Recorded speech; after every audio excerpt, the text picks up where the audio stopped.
立法會最近咧啲工作方面有啲咩做？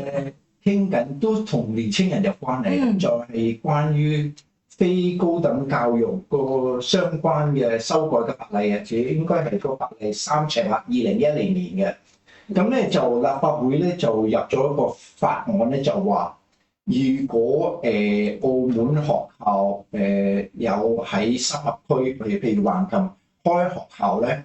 咁佢所請喺澳門嘅老師，咁好多澳門年青人嘅老師，我認識好多嘅。咁佢哋咧簽咗合約喺澳門，係受到澳門嘅所謂合約嘅約束力。咁啊，亦都係因為喺澳門簽咗合約咧，亦都係受澳門勞工法嗰個監管。但係當佢委派去橫琴咧，就要過關啊嘛。咁個問題就出現啦，究竟我哋啲老師喺深合區，我哋啲澳門嘅老師喺澳門請翻嚟，但係委派去深合區或者去橫琴，受到權益嘅侵犯，或者受到不公平嘅對待。我當時咧就問緊，即係司長嚟咧，佢都冇答呢個問題。究竟勞工局嗰啲稽查可唔可以過關去橫琴？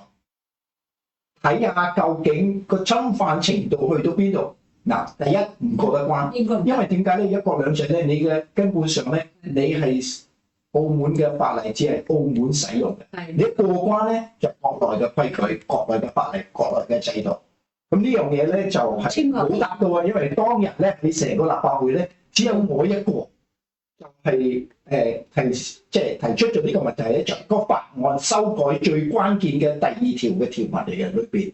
咁由於呢個條文呢個法案咧就係一般性，當時係大圍咁樣嘅就留待去小組會議嚟去討論咧。咁希望咧小組特區政府可以解釋，究竟我哋啲老師，其實我哋啲澳門嘅老師好慘嘅。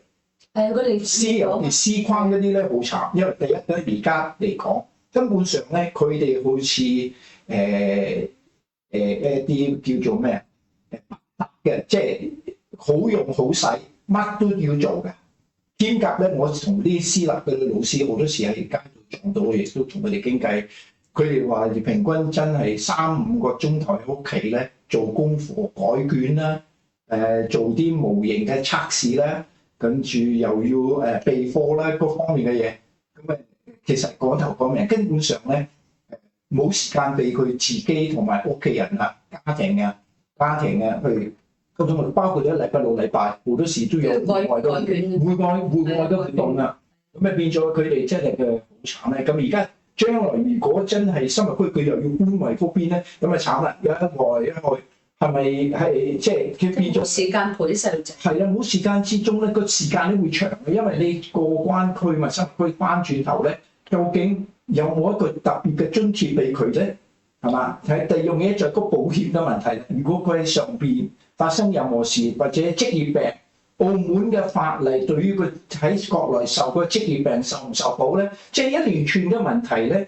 就係引申，因為呢個法案要修改，令到佢哋不久將來啲都係需要澄清。不過放心，我會喺要繼續喺小組，我會喺立法會小組咧跟到好實。